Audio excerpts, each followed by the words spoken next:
All right, so welcome to the New Orleans Theater. I've got to say, I've always wanted to be in a theater, so I've now a lifelong dream. No, not really, actually. My name's Robert Gillies. I am a regional architect for the U.S. DoD practice here. I work with a lot of our largest customers at Microsoft, so I do a lot of really neat stuff with some really big customers. Anybody wants to send me an email, my email's in the slide deck. Somebody asked me earlier, all the slide decks are available on the, msteched.com website, so you do have access to all the slide decks. I know it's the last session of the day, it's already 5 o'clock, everybody wants to get out and have a drink. There's not a whole lot of material here. I'm probably not going to go the whole hour and 15 minutes. Is that okay with everyone? Anybody got any objections? All right. I'm going to try not to rush through it, but we'll have plenty of time for questions and things, so let me know if anybody's got anything. You got a problem with it, Scott? All right. All right, so our agenda today, we're going to talk a little bit about the fundamentals of deployment of Exchange, the things that allow us to coexist with Exchange 2007, Exchange 2010, and the things that allow us to upgrade, what our requirements are there. Talk a little bit about public folder migrations and about a few things about how you manage things when you're in a coexistence model.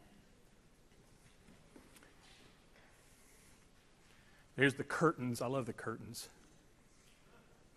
Yay! So let's start talking about deployment, the fundamentals of deploying Exchange 2013.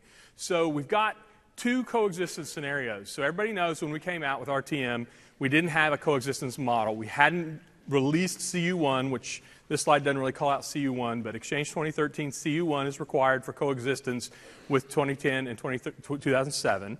And for 2010, we didn't have the coexistence model until we had SP3.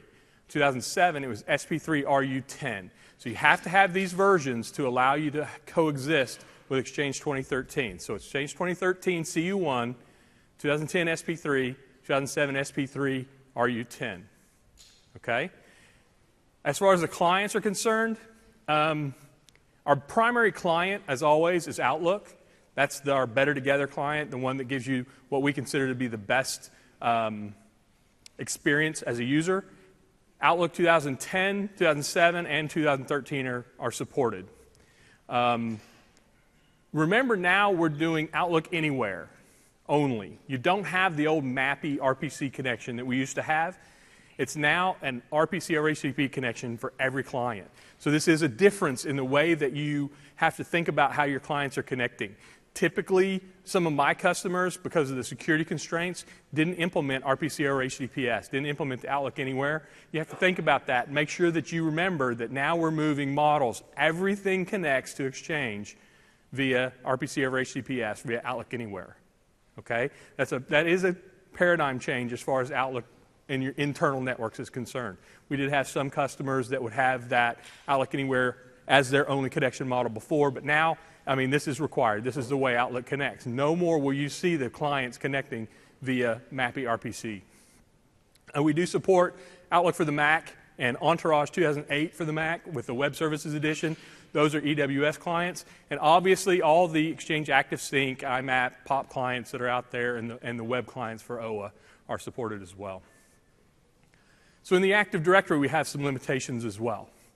You have to be Windows Server 2003 Force functional level or higher, and you have to have at least one SP2 or later GC, DC in each Active Directory site, right? Typically, we want to see you at SP2 or better on Windows Server 2003 anyway, and you need to remember that technology is 10 years old, right? This is for support. This is not really a recommendation. If it was a recommendation, we'd certainly be recommending something a lot newer than that, right? This is the oldest that will be supported. Still do not support read-only DCs or read-only GCs. Exchange doesn't know how to use those. It has to have a writable partition. So the read-only DCs and GCs, we can't support those with Exchange. Now this namespaces thing, we have this discussion with every version of Exchange. Does everyone know what contiguous and non-contiguous namespaces are? A contiguous namespace is one tree in your forest. Non-contiguous means you have multiple trees in your forest. So in an Active Directory forest, it's a forest. We call it a forest because it's not just one tree. you could have contoso.com and the subdomains for that, and you could also have fabricam.com in that same Active Directory forest. We do support that. Non-contiguous, you'll also hear it called discontiguous. But non-contiguous namespaces we do support. Single label domain means you don't have like .com or .mil. So typically that means that your DNS domain name matches your NetBIOS domain name. That's usually what you see with a single label domain. Doesn't mean it has to be that way, but that's typically what we see. That is supported. And disjoint namespaces, this is the one that's kind of weird, and I've never seen a customer do this. It doesn't mean it doesn't happen, but I've just not had customers do it. It's where if your domain, or if your forest is contoso.com, you have a tree in that, or excuse me, a server in that forest that has the domain DNS namespace of fabricam.com. So that's disjoint. The server name has a DNS domain name that's different than the domain name of the domain itself, the DNS domain name of the domain itself, right? Does anybody have that in their forests? Disjoint? You see one hand, and he's laughing about it. So that's one that's not very common. So we have to make these statements, and we test for this, and we make sure that we do support these things. But a lot of Microsoft technologies don't support these. If you have these types of namespaces, single label domain and disjoint especially, the non-contiguous or discontiguous is not that big a deal, but the single label domain and disjoint, those are really odd, and there's a lot of technologies that don't support that. It's probably a pretty good idea to think about getting away from those type of namespaces if we can, right? It's a lot of work sometimes to do that, but some of our technologies aren't going to allow you to deploy in those kind of forests, so you may want to get away from them anyway. So more about prerequisites. The operating system that you install Exchange on when you're doing on-prem Exchange 2013. We require 2008 R2 SP1 standard or enterprise, or 2012 standard or data center. All right? No 2008 without the R2. 2008 R2 or better, SP1 or later. Okay?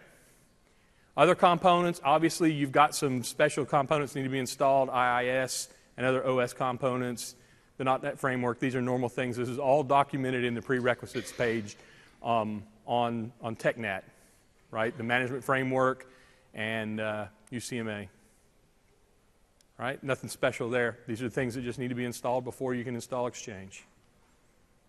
So these are some great links. These give you some information about when things happened, and information like the RTM as of when we RTM'd 10, 11, 12. Someone thought that was a really cool idea. Let's RTM all of Office on 10, 11, 12. So basically all of Office RTM that day. The link will take you to a Exchange Team blog post talking about the RTM. GA stands for General Availability. That was basically the day that our customers with software assurance could download the bits and get Exchange 2013. That was a long time before the coexistence model was in place that we had. The download of the RTM bits is there on the third link. The fourth talks about Service GA. Now, what Service GA is that's when we released Office 2013, Office 365 2013, right? That was also when we released when the service packs came out. Service Pack 3 for 2010 came out at Service GA, did it not? No? Okay, sorry, my bad. And then CU1 released on 4.2.13, and there's the link to download that as well. All right, so the Service GA talks about what is Service GA, and the download link for WW and the download link for CU1 gives you the two places you can go download the whole package to install Exchange for yourself. So we've changed a little bit. In Exchange 2010, we use roll-up updates, RUs, as the periodic update cycle. And that periodic update cycle was something around every 6 weeks. It wasn't exact, but it was usually somewhere around every 6 weeks. We'd get an RU come out the door. And what we've done is we've changed that up a little bit. So we're going to have security updates. So those will come out with your Patch Tuesday as normal.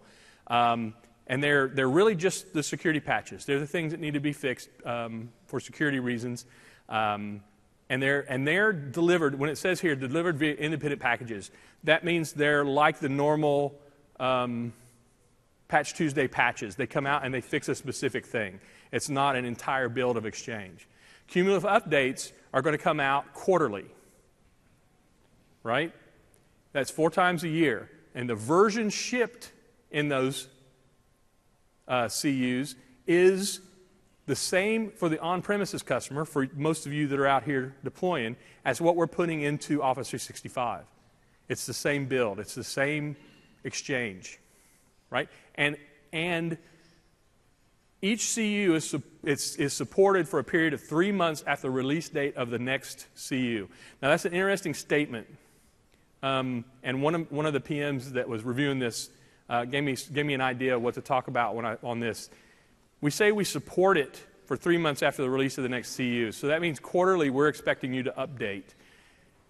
The thing is, just because we expect you to do the update doesn't mean Exchange is going to quit working. Just like most unsupported things, what this really means is that if you call us with a problem, you're probably not going to get a patch, right? You may not get security patches and things like that for the CUs that go, quote unquote, out of support, right? So we really expect you with Exchange 2013 to start deploying those CUs, those cumulative updates on a quarterly basis. Right? And we're still going to have service packs, and the service packs are going to be a periodic release that has all the CUs rolled up and new features rolled up in there. Okay?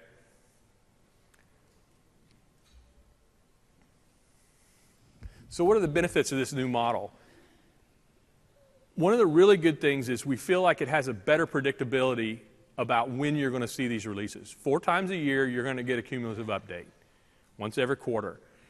You have the dedicated security releases. All that's coming out on Patch Tuesday is the security stuff, the things that we really feel like you need to install on Exchange for security reasons, right? The data center, when it says here, data center scale validation, that means these CUs that you're getting on a quarterly basis are run in our data centers. We've run them, we've seen them, we know what they act like. They've got a big test bed that it's been run through before you get them, and we feel like that's a big benefit to you. This improved support for hybrid deployments, that means that obviously we're testing this in Office 365, so we see those hybrid deployments, we see how it looks, and we're able to more quickly move on languages, new languages. How many in here are not strictly English language deployments, right? And how many of you have had to wait for the non-English language versions to come out? They don't come out at the same time. Yeah, in the United States, I see a few hands. In North America, it's probably not as big a deal as it will be overseas, that language resource problem. But this, for some of our customer base, that's a big deal. Getting those language resources out on that quarterly basis with the CUs is going to be a big deal for a lot of our customers. So what are the differences between what we're doing now with the CU and what we did before with RU? The CU is a larger update package. And what I mean by that is that the RUs would kind of be small roll-ups of bug fixes and things like that, but it wasn't a full Exchange install. What you're seeing here is that with a cumulative update, it's a full Exchange build. Kind of like what we did before with service packs, where you got a full install of Exchange. When you go in and you modify your web.config file, as you do this full install of Exchange, it uninstalls and reinstalls Exchange, and you're going to lose that web.config customization you have. So you need to plan for that when you do these CU updates. Make sure that if you have customizations, you know how to put them back into the web.config file. All right? Or XML files or whatever you have out there. I've seen customers that get into the OA HTML files so that they have a customized web browser interface for their users. Those kind of things will be lost when we do updates to CUs. Okay? Loss of server customization, installation failure recovery. So one of the things you'll see is that if you have a failure of a cumulative update, we'll talk a little bit more about this. We have a process for how you recover from that type of failure, right? And I actually talk about that on a later slide. And then One of the things we've heard over and over and over again with the roll-up updates, it's very difficult for you to be able to look in, for instance, the GUI and see what version each of your servers was on. With the CU, we're tagging the machines, and you will be able to tell what CU is installed. So you get the version number will be updated. So that's a good thing as well. So once again, CU1 is a full Exchange install. When you go download it and install it, it's out of the box CU1. You don't have to install and then add CU1 on top of it. Once again, this talks about how the web server is lost, but it's a full install, full reinstall, just like a service pack was. Once again, CU1 is required for Coexistence with 2010 and 2007. If the CU install fails, what you do is you have to wipe the machine and reinstall using recover server. So you'll do a setup.com whack recover server, exe.recover server. Right? And what that does, so we're not talking about wiping out your databases. The databases will still be there. Recover server pulls down all the Exchange configuration out of Active Directory and reapplies it so that you'll have access to everything. All the configuration should be there. Right? So we have had people, I've seen people discussing this where they've had failed CU updates when they've tried to install it. And the way to recover from that, wipe the server and do a recover server.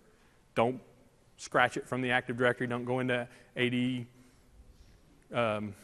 edit and whack it out. Don't do that. Right? Use the recover server. Go through the process. It'll clean itself up. Okay? More curtains. Love the curtains.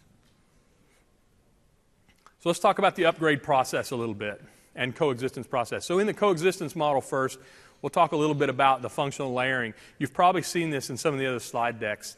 Remember in Exchange 2010, we had a different functional layering model. You had your level 7 load balancer, and then what we call the middle tier would have been client access and hub transport and unified messaging, and then the mailbox was your database tier. Right? So you had this concept of having multiple tiers, and sometimes customers actually deploy it this way. In the later years of Exchange 2010, Microsoft, we really pushed you to move toward having all of those client access, hub transport, and mailbox on one server and get away from this logical separation. But the logical separation was still in code, so you would see that client access on one machine might be talking to mailbox on another machine and things like that. This is one of the things I know that Ross talks about in a lot of his slide decks. And when we go to 2013, the big change is that the authentication, the proxy, the redirect, all moves towards client access. We get away from the requirement for the complexity of the level 7 load balancer, and we move towards a level 4 load balancer. And then the APIs, business logic, and all the store information all goes into the mailbox. Right? And then one of the things that Ross's presentations usually show is that none of these servers, when you get the protocol to the mailbox server, is not going to talk across to other mailbox servers the way we had before. So this is a big difference in the way things work in Exchange, and this is a big piece of why coexistence works the way it does in Exchange 2013 with the 2010-2007 models. Okay? The server can't talk from hub transport on one server over to mailbox on another the way we did before. They will talk hub transport to hub transport and deliver down. You'll talk CAS to CAS proxy and then deliver down. Right? So it doesn't work the same way that it did before. Let's talk a little bit about how the upgrade process will work. So we got one of these multiple step build slides here. So the first step you'll do, obviously, is make sure that you have, this is specifically for Exchange 2010. We've got another slide that will do 2007 in just a moment. But right now, 2010 specific, you'll install Exchange 2010 SP3. Right? It says across the org. Right? Every server in your organization needs to go to 2010 SP3 if you're doing the 2010 coexistence or upgrade model. Okay? You want to look at the Microsoft Connectivity Analyzer or the Exchange Remote Connectivity Analyzer and make sure that you have good connectivity. Make sure everything's healthy, right? As always, I would recommend you run XBPA and any of those other tools to make sure everything's healthy before you start doing your upgrades, right? Before you start introducing the complexity of another version of Exchange into your system, make sure you're good and healthy first. Make sure your connectivity is working the way you expect it to. Make sure everything, if there's mitigations you need to make, if there's things you need to upgrade because you've got problems in the system, make sure you get all that stuff fixed first. Then you do your AD preparation for Exchange 2013. Get the schema out there, let it replicate out. The second step is to install both Mailbox and CAS. And we'll talk about this later, but it's important. Both Mailbox and CAS. Okay, you can't just install CAS and think this is going to work. Can't just install Mailbox and think this is going to work. You need both roles. The next step is you're going to obtain the new certificates. One of the cool things here is we're not adding a namespace. Your existing namespace for Exchange 2010 carries over.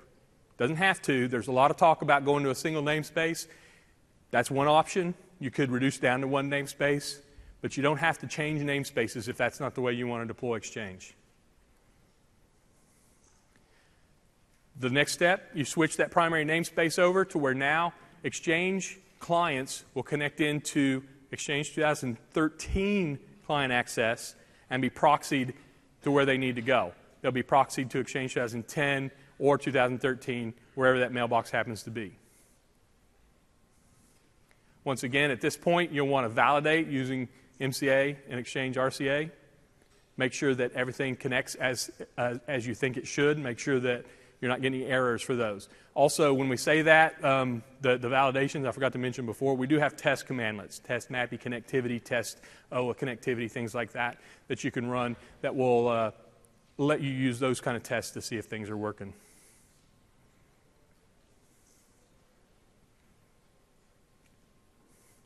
Keep pushing buttons and things aren't moving. Next, you finish building out your DAG, right? The first step was to get at least one mailbox server in there.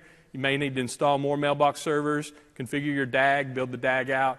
Then you start moving users from 2010 mailboxes. You move the mailboxes to 2013. And so now we got a little animation moving the little mailbox over.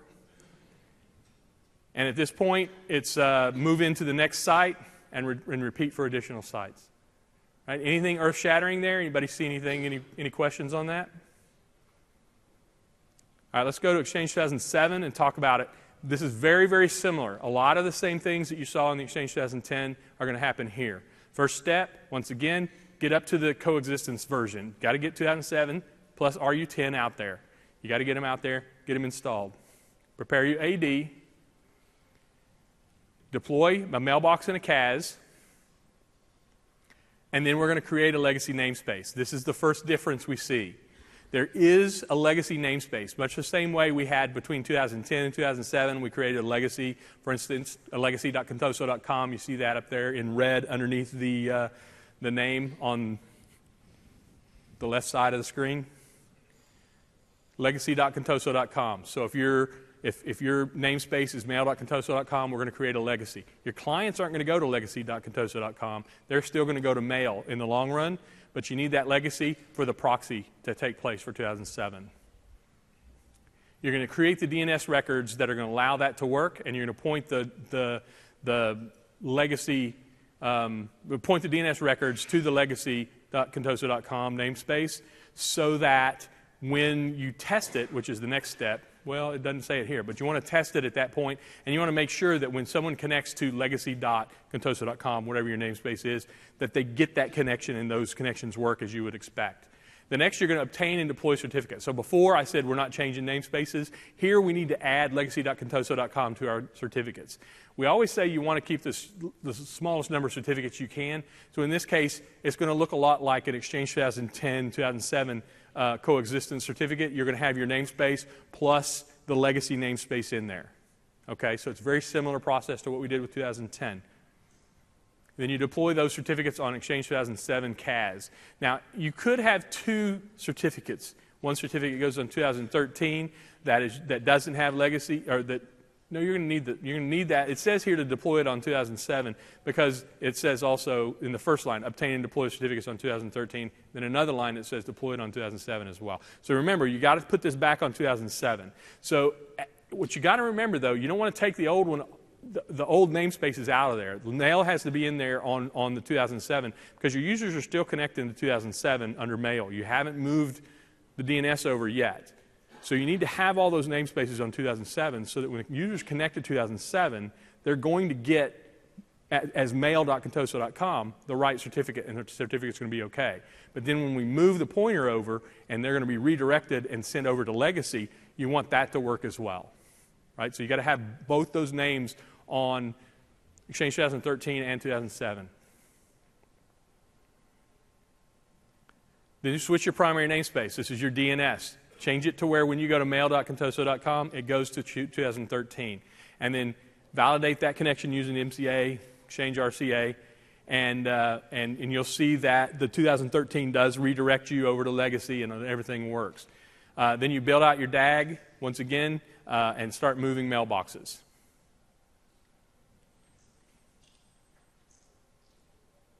And then you move over to your additional sites, right? See a lot of people taking pictures. Remember, you can download these slide decks. Please feel free to take pictures if you want, but much higher quality, download the slide decks. Beg your pardon? They should be available now. They're on the msteched.com website. They should be available for you. msteched.com. All the slide decks should be available. This is, someone had a hand up? Yes. So when, let's just say with Exchange 2010, if your internet-facing CAS array only has CAS servers, like we have a dedicated site for external CAS servers. Okay. So how would that go with 2013 needing a mailbox server in that array? Okay, so what you've said is that in 2010, your internet-facing CAS array is CAS only. You don't have mailbox servers in that CAS array. And we're saying now that that site doesn't have CAS. But you're saying now, what do we do? Because I'm saying that that you need CAS and mailbox. The reason we're going to get to it here in a minute, as a matter of fact, in about 2 slides, we'll talk about it a little bit, is that PowerShell only runs on the mailbox server. PowerShell doesn't run on the client access. Right? So you have to have at least a mailbox server somewhere to be able to run. So since you're doing your internet-facing site, you may have a temporary mailbox server in that site just to be able to run those PowerShell commandlets to start with. And it is possible to have a CAS-only site still. Does that make sense? I think it's kind of an edge case. A lot of customers aren't doing that. It was an interesting deployment scenario in Exchange 2010 to have a CAS-only site. I'm sorry? Before SP2? In 2013, yeah, in 2013, it's really not an architecture that we're recommending. There's not, the reasons why you did that in 2010 no longer hold true in 2013. So having that CAS-only site, while it is possible to do that, there's really no reason to do that. You're adding a complexity to your environment that's not necessary. And if anybody's seen me talk before, one of the things I preach is get the complexity out of your environment. Complexity is risk. Risk causes failure. Let's get the complexity out of the environment if we can. Okay? If you need more on that, we'll be at Ask the Expert tonight. We can talk about it. Okay? Another question?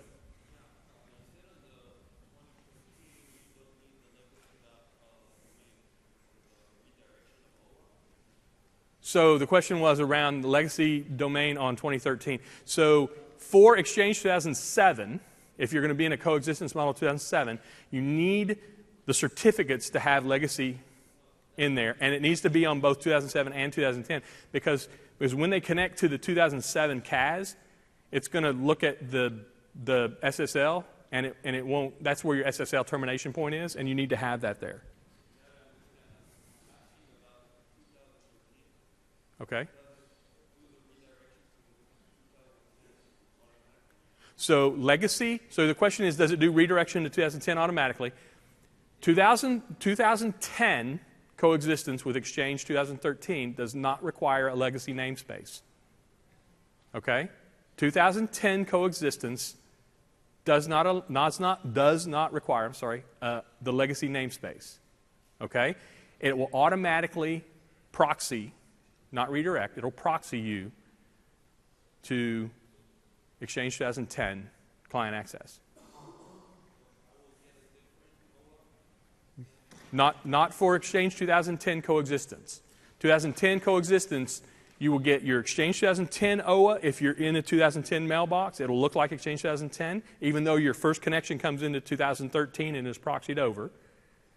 But you will get a 2013 OA once the mailbox has been moved, right?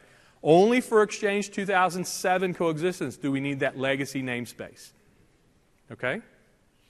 And in that case, you do get redirected over to 2007. It's not a proxy over to 2007. All right, let's look a little bit deeper into each of these steps. So to prepare for Exchange 2013, first we install our Coexistence. We've been over this a few times. SP3 for 2010, SP3 RU10 need to be installed. And you do your prepare AD for the 2013 schema. Here's some links so you can find the Microsoft Connectivity Analyzer or the Remote Connectivity Analyzer. How many of you have used the XRCA website to test your connectivity? How many of you knew you could download that and use that in your own, download a version of a tool that does basically that same thing, right? Not nearly as many hands went up. This is great. You can now download that tool, use that internally. The Microsoft Connectivity Analyzer is a download tool you run in your own site to test that out. So this allows you to test internally to test your connectivity from your client desktops, for instance, so that you can see how they're connecting and things, right? And you still have the built-in test commandlets we mentioned earlier. The next step was to deploy Exchange 2013. So interesting here is, as we mentioned before, you need both Mailbox and CAS because you can't run the 2013 PowerShell commandlets without a 2013 Mailbox server. CAS is proxy only, okay? So you have to have at least one of each for that first install. And because of the fact that when we start migrating that namespace over, all your connections are going to go through CAS, you probably want the whole CAS environment stood up. How many CASs you're going to be deploying before you move that namespace over, right? And since we talk an awful lot about the coexistence of Mailbox and CAS, and the most simple solution for Exchange is Mailbox and CAS on the same server, you're going to have them all installed anyway. You may not have built out your DAG, but you will have all your CAS deployed in that case, and that's pretty much the recommendation, right? There is a GUI or a command line. There is no in-place upgrade, right? Just like we haven't had for years and years and years, there's no in-place upgrade of Exchange from 2010 to 2013 or from 2007 to 2013. It's a new install on a new server, move Mailbox. That's the only way you can do this. We do have this interesting new parameter for setup.exe called /I accept Exchange server license terms. Okay? Nice and easy to type. I think legal made us do that. Thank the lawyers. All right, but it's new. You have to put it in there or it will prompt you and ask you if you accept the terms, right? But this gets you to bypass that. It won't, if you don't, it won't run if you don't put it in there. Okay. It won't run if you don't put it in there. You need to put that, if you're doing the command line, you need to put that in there. It won't run. Then you create your legacy namespace. Once again, 2007 only. You create the DNS record internally and externally, and then you validate using our tools, right? Have I said validate often enough? We validate over and over and over again. Every step of the way, make sure that we're getting validations. Yes, we got a question down here. Real quick, if I only allow active sync account from outside, that really doesn't use legacy. So the question is, if we're doing active sync only from outside, so we're not doing OA, we're not doing Exchange Web Services, we're only doing active sync from the outside, do we need to use a legacy namespace for Exchange 2007? I don't know, guys. I think we do. Yeah, because you need to. It needs to be able to redirect you over. Active sync. Okay, so active sync actually will proxy you, but you do need the legacy namespace to proxy you over.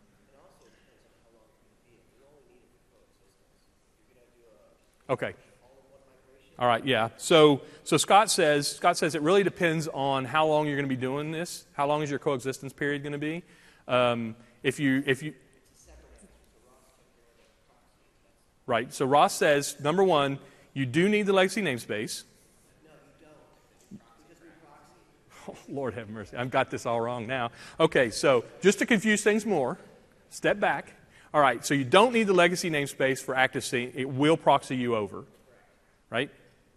And the question is, how long, if there's the coexistence model, that doesn't matter anyway, because if you're just doing the whole thing one weekend, how long are you going to have that model anyway, right? So how many of you have actually done migrations that are just one weekend, we're done, right? So if you've got a small enough organization, that's kind of easy to do. If you're talking some of these bigger organizations, 10,000 users, that's a little more difficult. And I've had customers do it up to 4,000 or 5,000 users. I've seen them do major updates with very little coexistence time. So,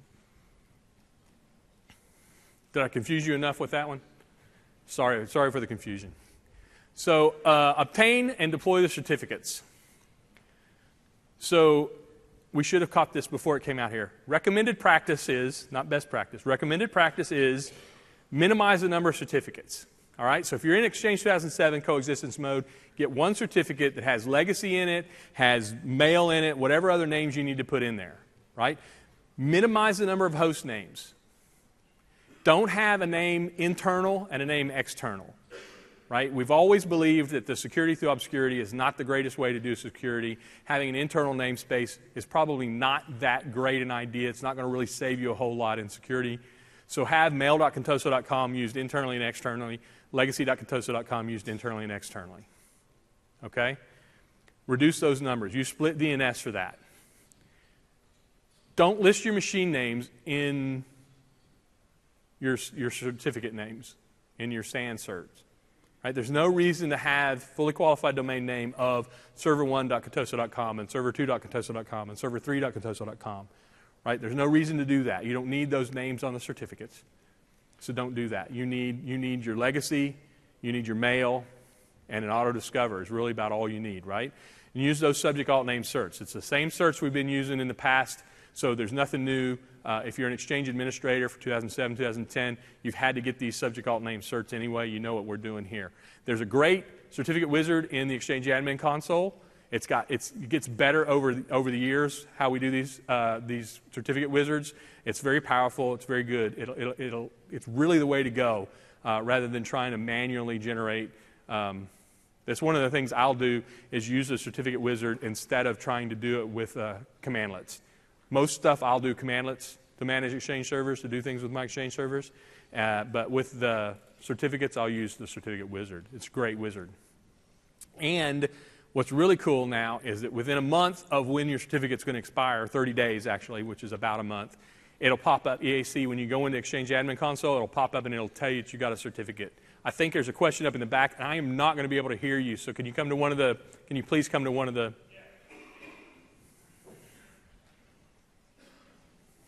Anyway, so 30 days in advance, it's going to pop up and it's going to tell you you've got a certificate that's coming due. And then every day when you go into EAC, it's going to come up and tell you that. Go ahead and your question. Any issue with wildcard certificates? Wildcard certs. The problems we've had with wildcard certs in the past have been with certain clients that don't really support them. I think we're past the point where you're probably going to have those old like Windows Mobile 5 clients that didn't really like wildcard certs. I'm not sure, but I don't think we have any real problems with wildcard certs. Do you guys know of anything? The big thing is the security.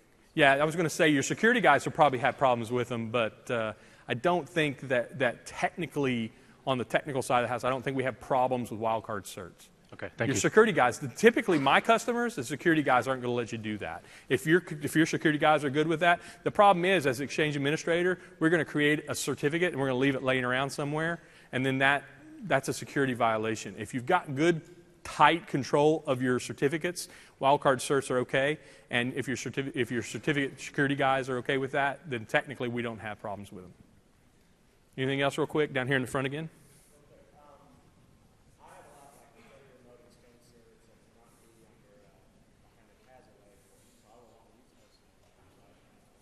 I'm sorry, could you ask that again? I have a lot of remote servers. A lot of remote servers.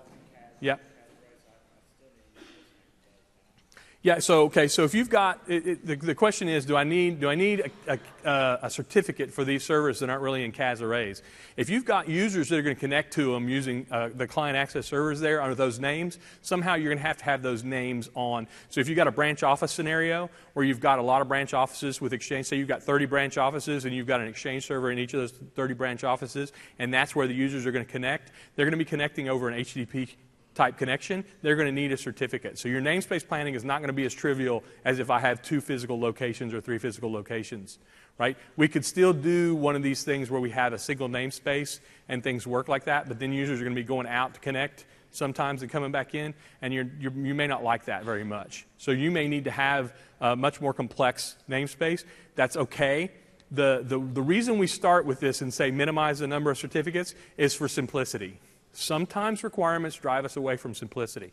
If your requirement is we have to have these servers in these remote locations, we have to, this is just not a question, then we need to have certificates there, and you're not going to be as in the trivial model of just two places with 2 namespaces or a single namespace. It may not work for you, right? There's nothing that says you're wrong. You can't do that, right? We still support that model where you have branch offices with servers in them, okay? The next step is to switch the primary namespace to 2013 CAS and validate. You need to validate that legacy namespace creation, right? Because that's where your users are going to connect if they're 2007 users. And you don't want to just all of a sudden, because we switched the namespace over, have every user not able to get to Exchange. So you've got to validate these things. You've got to test them along the way. Make sure your load balancing is there. Your legacy namespace is still a level 7 load balancer, layer 7 load balancer, right? Just because we're putting Exchange 2013 out there and 2013 uses the layer 4 load balancer, you still need to have layer 7 in front of the legacy namespace until you deprecate that layer 7, that legacy namespace and get all your users off of 2007. Make sure you configure that AutoDiscover service internal URI so that now you're pointing AutoDiscover to Exchange 2013. And make sure that you have that in the load balancer, FQDN. And configure your AutoDiscover site scope so that if you've got a lot of AD sites, that you have your site coverage map set up the way you want it, so that your users come to the right AutoDiscover through your systems, right? Update your DNS. Mail and AutoDiscover namespaces point to 2013. Legacy does not. Remember, legacy stays pointing at Exchange 2007, right? But mail and AutoDiscover, you move over to CAS 2013. Then update your publishing rules and your reverse proxy, right? Make sure legacy is in your reverse proxy.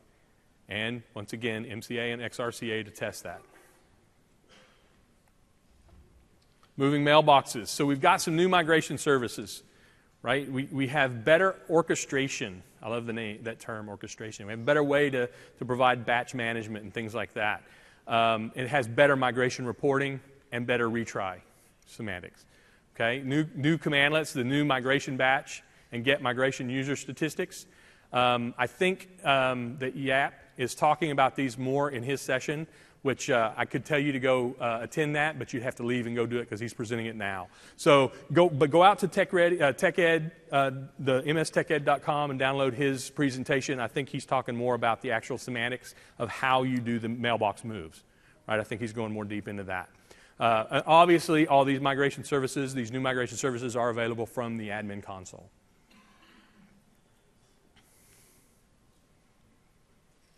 So let's talk a little bit about public folder migrations. So has everybody heard a little bit about the new public folder model, our new modern public folders? Everybody know a little bit about them? They're not in public folder databases anymore. I see some heads shaking up there, so I'm going to give you a little bit of background. There is some good public folder migration sessions. I think there's a link. I'm calling one of them out in the late part of the deck where we talk about the resources, the other things you can go to. There is a public folder migration session. It'd probably be a good one if you've got a lot of public folders in your environment. But just at a high level, public folders are now moved into basically what's a mailbox database, and they're replicated the same way a mailbox would be replicated, right? It's a DAG replication. It's not using public folder replication anymore, right? So the users won't see it any differently. The users will still connect to a public folder the way they connect to them now. The thing is, you're not going to have 4 or 5 or 7 copies that are all primary copies that the user can make changes on. It's not a multi-master model anymore. It's like a DAG. It's like a mailbox in a DAG. It's like a mailbox database in a DAG where you have one master. That's where the users will access the public folders and they'll replicate out. Existing public folder data can be migrated to Exchange 2013. We're not abandoning your public folder data. We're not abandoning public folders. It's just a different way of doing public folders. And once again, like I said before, end-user experience doesn't change. End users will connect to public folders tomorrow the same way they did yesterday. Right? Question? I'm sorry. You're going to have to speak up or go to a mic. I really can't hear you. Okay, I'll repeat it.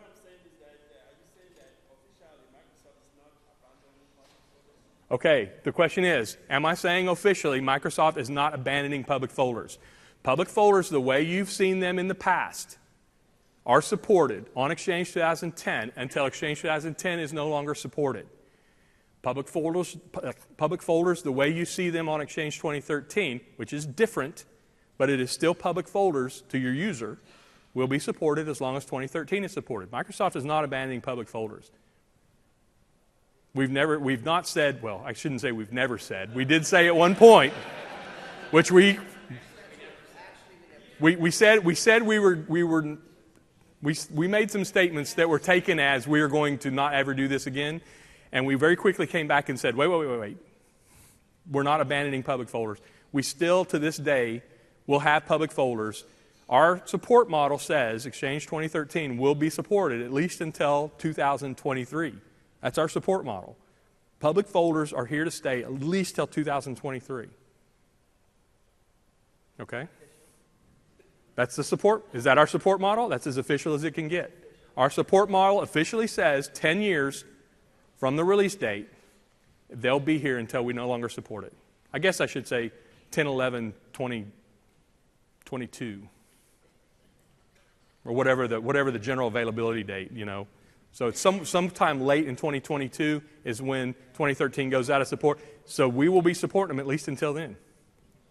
So 10 more years minimum, okay? I can't make any statements about the next version. I don't know, but I don't think they're going to. You can? Yes, you can make whatever statements you'd like. Okay, so one of the things about the migration is that Exchange 2010 and 2007 users cannot access modern public folders. They cannot access 2013 public folders. Okay? So if your mailbox is on 2007 or 2010, you will not have access to the new modern public folders. In other words, move the mailboxes first, then move the public folders.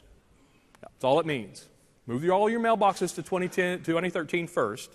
Once you've got all the users over, at least all the public folder users, once you've got all the public folder users over, then migrate your public folders. Migrate your public folders after the mailboxes. Yeah. So does the security settings migrate over just as easily as the public folders from 2010 to Yes. Yes, they do. So the question is, do the security settings migrate just as easy as the data? And yes, they do.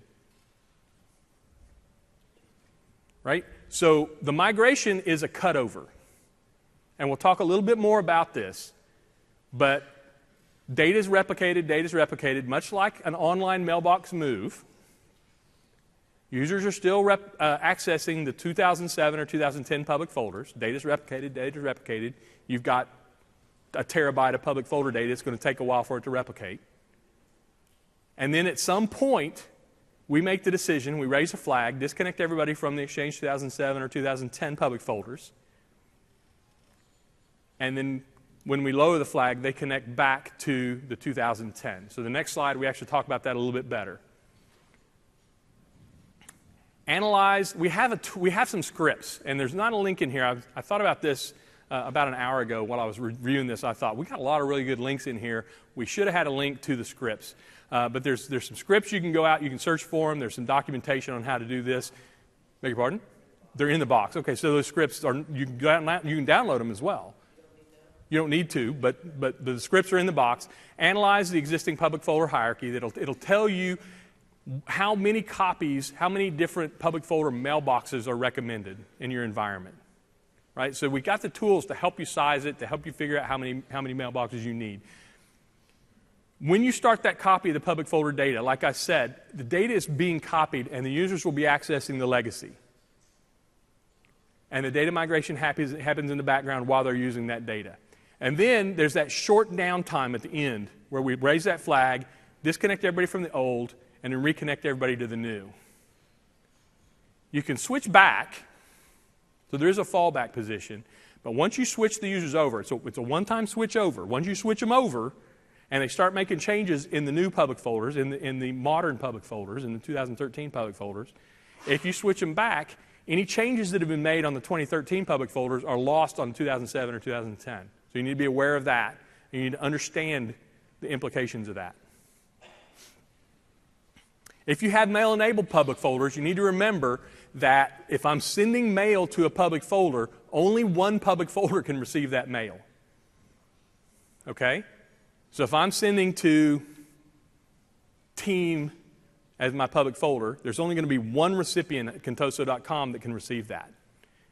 It's going to be a legacy one, then you're going to switch over and it's going to be in the new public folders, the modern public folders, okay? It can only be received one place.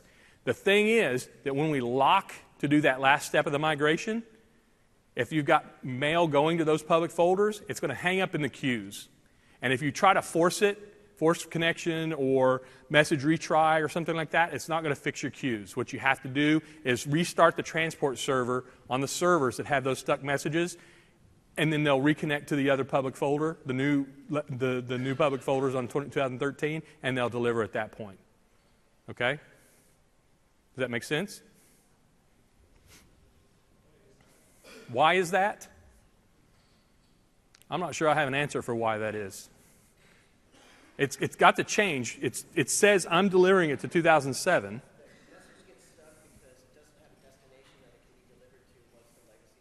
Yeah. Okay, so... And transport knows that, so once it's gone through categorization, it's determined this is where my destination is, right? And so it knows where that destination is on 2007, 2010. And says that's where I need to deliver it into that store. And if you lock it while we're in flight, it's going to say, I can't reach that anymore because we've turned off the ability for the 2007. Once we do that transition, it's a switch over. Once we do that, we've locked it and it can't receive anymore. But it's already categorized that message, so it's hung up in the queue saying that's where I want to deliver. But then you restart the transport service and it'll recategorize and say, okay, I need to deliver over there. I'm sorry, it changed. I'll deliver it over there now. Does that make sense? Right? So it knows it needs to go to the old mailbox, the legacy mailbox, the legacy public folder. And it knows that. And that's what it has in the queue. And until you cause it to recategorize and figure out where it needs to deliver, it's not going to deliver over there.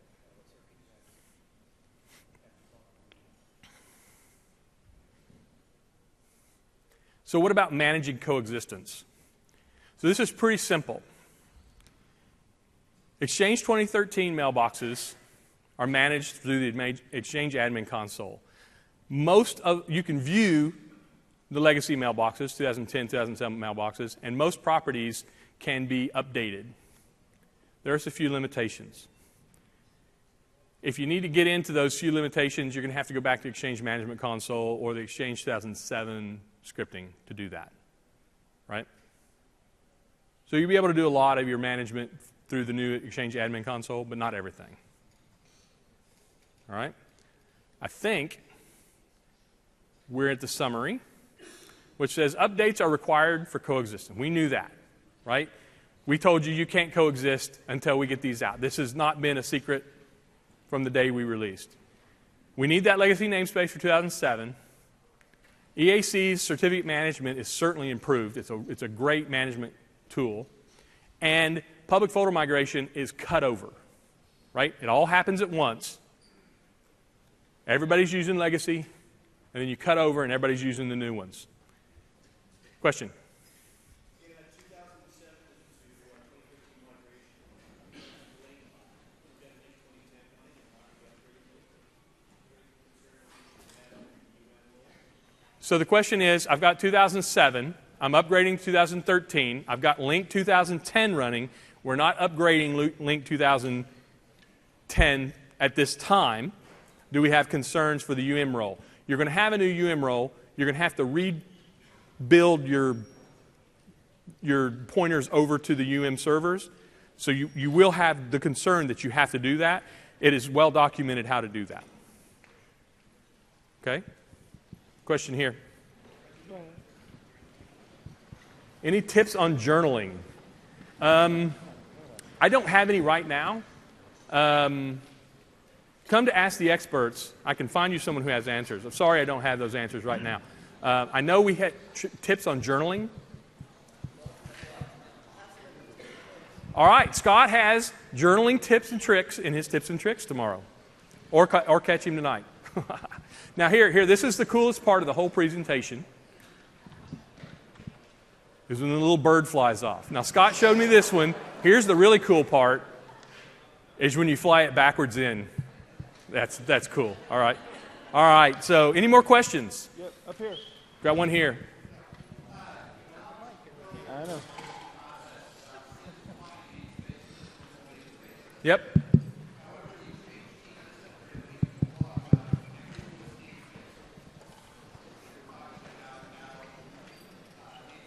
Sure.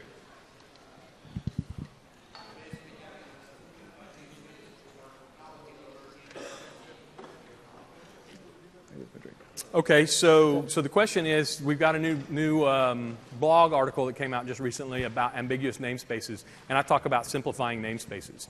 So the problem is, I'm not sure how to talk about this. The problem is that if you can have in Exchange 2013 a single namespace, mail.contoso.com, for your entire organization, whether you have 1 or 2 or 4 data centers, right? There's implications, right? You have to make sure that you have the availability of your file share witness for your DAGs. You need to be aware that if you've got one namespace, your clients may be connecting to any given data center, no matter where their mailbox is located in the DAG. So you've got to take those things into account as you're thinking about that architecture, right? The thing is, if you try to have something, I'm not real sure how to go about this with the Scott or Ross, where they're talking about the ambiguous namespace blog post.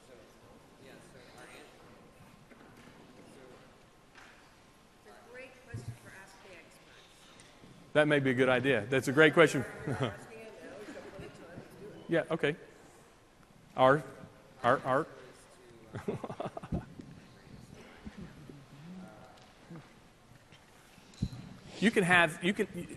So if you need 2 namespaces, one for data center 1 and then one for data center 2, you can have mail 1 and mail 2, right? The thing is,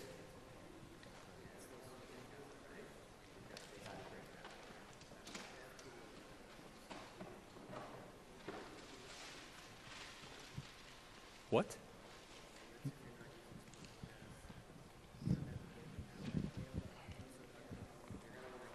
Oh, okay. So this is about if you're not using split DNS. So one of our recommendations has always been.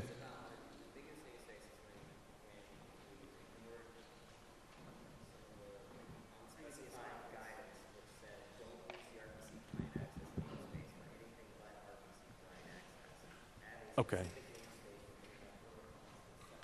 All right. So what Ross said is that if you still have the RPC client access array, the namespace, right? But if you had that in 2010, so if you used a different namespace there, you used the same namespace, mail.contoso.com, for your client access array as you used for your HTTP namespace, That's what they're talking about there. You need to not do that. We really said you need to have a separate name. And it wasn't real well documented. So it has to do with that client access array namespace.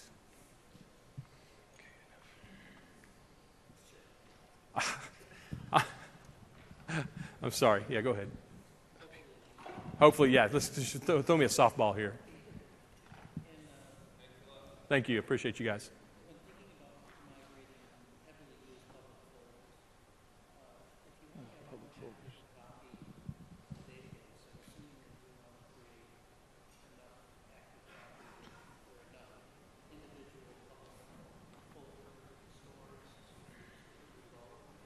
So you're going to have one copy of the public folder moving forward. Right. And that's what the scripts will help you figure out, is how to distribute those folders across public folder stores. All right, and Scott says he's got some tips and tricks. So the question was, if I've got very heavily used public folders, how do I determine how many public folder stores do I need? And the scripts will help with that, and Scott's got some tips and tricks on that. So the tools will help you figure out how to break those public folders out and spread them across, because one of the big differences is you have one copy, one of those public folders. So if you've got a folder that you have 10,000 users that access, you've got to remember that goes on, there's one of those, and all 10,000 users are coming to that server to access that public folder now. And so if you've got 500 of these public folders, you may need to spread those out across multiple servers so that your users aren't all coming to the same server to get to all those public folders. Can you go to the... How about up here? Sorry. I'm sorry, up here. Sorry, I'll get you next. That's fine. On the client access servers for 2013, do they forward to the client access servers for 2010 during the migration, or can we actually bring down the 2010 if we're pointing everyone to 2013? So what you do when you change that namespace over for the 2010 and 2013 coexistence, you change your namespace over to 2013, it's a proxy. So it's still going back to the 2010 CAS server. So it does go back to the 2010 CAS server, because a 2013 CAS server will not talk directly to a mailbox on 2010. It talks to the CAS. So it goes HTTP to HTTP service to HTTP service, and then down through the stack. Okay. Okay? Thanks. Now down here, I'm sorry. As you're doing the background replication prior to the cutover of the public folder servers, can you have the DAG doing its replication at the same time? It will. It will? Yes. Okay. So it will. So it's like doing a mailbox, an online mailbox move. Each one of those items that gets moved across is transacted. So I move this item. It's a message. In Exchange, everything's a message, right? Every calendar item, everything is a message as far as Exchange is concerned. And when I move one of those items over, whether that's a post or whether it's a Word document or whether it's an email that's sent to an email enabled public folder, it's a message. And when that gets moved over, that gets transacted. And as soon as that transaction happens, the DAG will replicate that. Okay? Make sense? Anything else? Yep. I didn't cut this too short, so you got your money. I'm sorry, down here in the front. 12 minutes.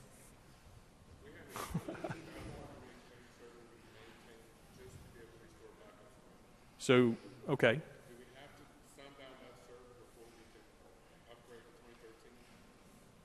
You have one 2003 server in the environment. Is that what you said? Is it in the same Active Directory forest? Is it in the same implementation? Yes. You're going to have to remove that server from the environment before we will allow you to do your 2013 forest prep. Okay, does that make sense? So the question was, I have a 2003 server in my environment that I use to restore. And I have to have that in the environment. It has to be in that Active Directory forest for me to be able to do the restore as a requirement of the backup software. Do I have to, in the term you use is sundown, and do I have to deprecate that server, sundown that server? Do I have to get that server out of the environment before I can do an upgrade? Absolutely. You have to get 2003 100% out of your environment before you can start with the prepare AD step. Okay? Flip a coin. I'll get you next.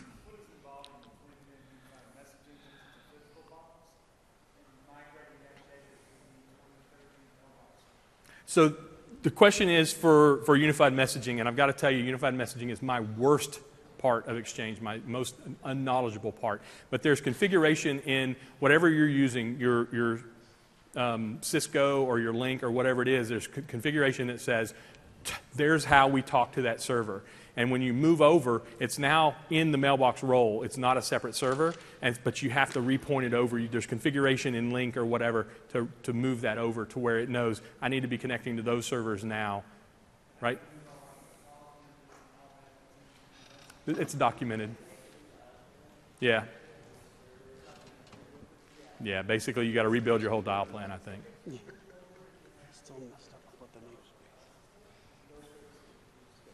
So the question is, unified messaging, what do I do?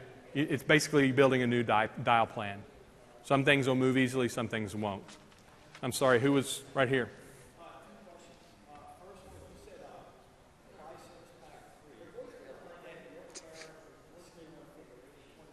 Yes, sir.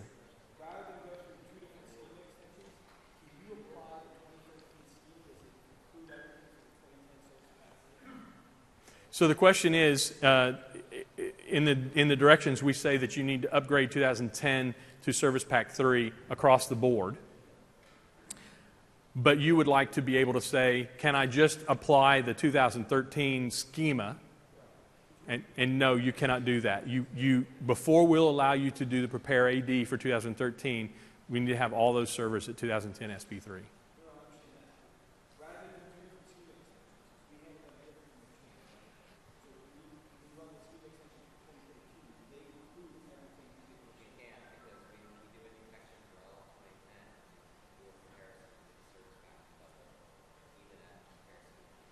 So the answer was you can't do that because we do a detect for all Exchange 2010 servers, and we make sure that you're at 2010 SP3 on all those servers before we will allow you to schema update using our tools to schema update to Exchange 2013. So you cannot roll them together. Now you had a second one?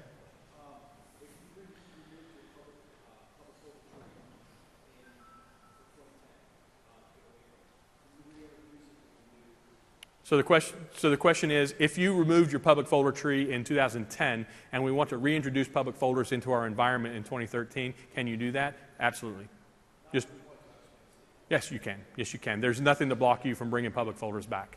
I'm going to go here, and then I'll come back up to you. He was first. All right, then I'll go to you, and I'll come back down to you. Thank you for that. With the new patching model of Exchange 2013 doing quarterly cumulative updates, what is the Exchange team doing to step up their game to make sure we don't end up with cumulative update version 2, cumulative update version, cumulative update 1, version 2, cumulative update 1, version 3? So I think that's a fair question, and I don't think I'm a person to answer that. I'm a consultant. I work with customers. I'm not in the product group. Ross, would you like to take that, or would you like to come to Ask the Experts and hammer however many of them you want to find? Okay, so Scott says, we do roll these into the data center first, right? And I can tell you, I get updated, my servers get updated on a weekly basis. I saw the emails today about the update process going on right now for the bits that were built last week or whatever, right? So I know that we're doing what we can to step that up. I know that it was embarrassing as hell for us to put that out there. Nobody likes to do that and to have that kind of failure, right? And so we're doing what we can. I just don't have access to anything beyond that. So as a follow-up, is there going to be a rollback method to go back to, when CU2 comes out, can we roll back to CU1? Is that possible?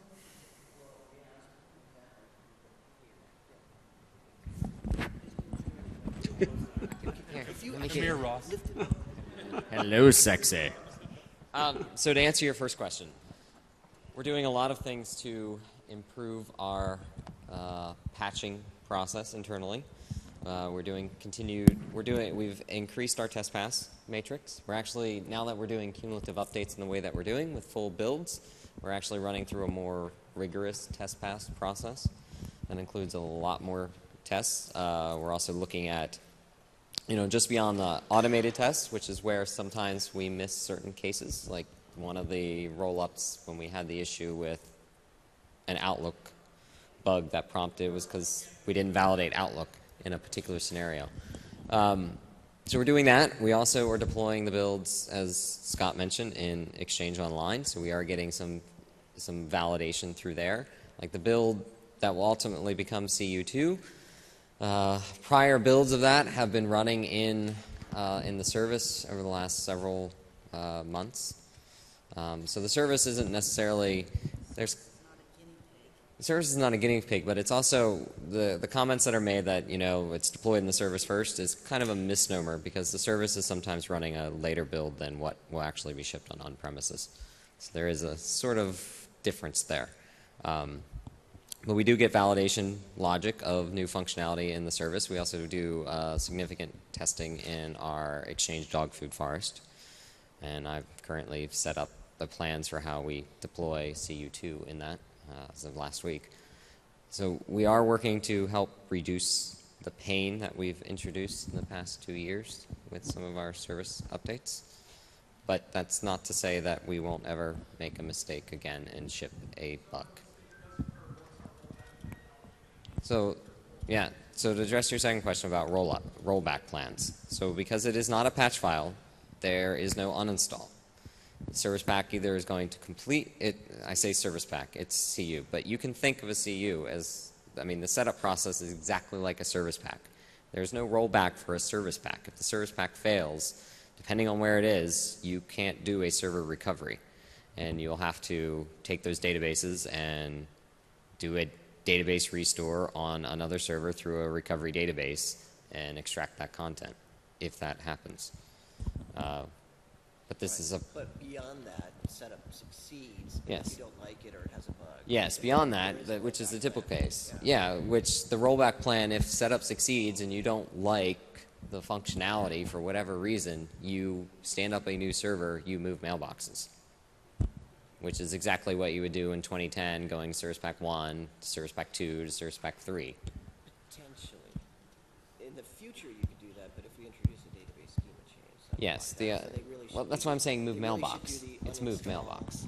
But they really should do the but you'd be moving the mailbox from a later CU to an early one, potentially. But moving mailbox is designed for that. Uninstall and reinstall. I'm not saying move the database, I'm saying move mailbox. Could you do a VM recovery instead of doing a rollback? That is not something we support whatsoever. That's what I wanted to hear too. Yes. Yes. I like his response.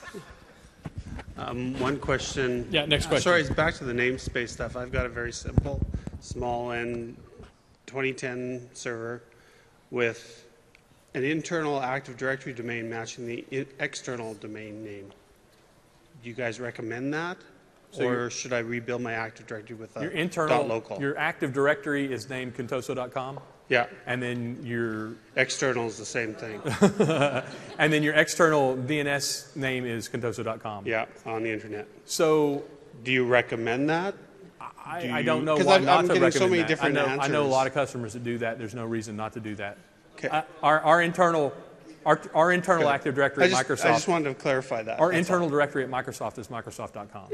Yeah, Right? that's what Well, I it's figured. corp.microsoft.com. I got some consultants saying, "Oh, you got to change your Active Directory because." yeah, job. well, honestly, honestly, I don't have a Thank problem you. with it, but I don't, like, once again, I don't stand with the security through obscurity. I don't think just because you have a domain name that seems to be the same as your external, I don't think that's a security violation of any Great. sort. Thank you. Yes. Just want some clarity on the 2007 and 2013 coexistence, the use of the legacy.contoso.com. Yep. If it's that FQDN is already in use, what's my choice?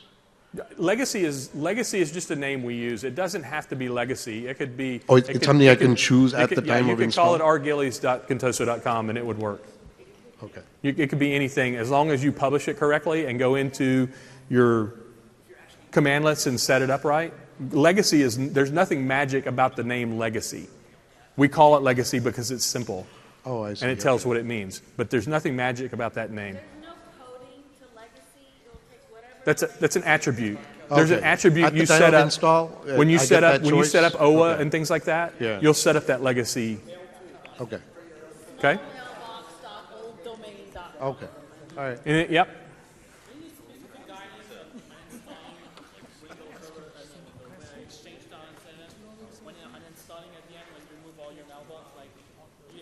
How you uninstall Exchange 2010? No, Exchange 2007. Let's say I move on my mailbox, I'm at the folder. I'm to the point where I just want to get Exchange 2013. So we have the guidance published. Okay. So what's should, because I have a mailbox role as alone and a cat and hub in that. Should I install? Which one should I install? Well, by the time you've moved everything over and you're not actually touching those servers, it really doesn't matter. The reason we... Our guidance is uninstall in the reverse order. So you'd uninstall, Uninstall in the mailbox, then Okay, uninstall in mailbox, reverse then... alphabetical order. Okay. And tomorrow in my tips and tricks, I'm 5 seconds over. No, wait, 1-0. Thank you very much. Y'all have a good evening. We'll see you at Ask the Expert.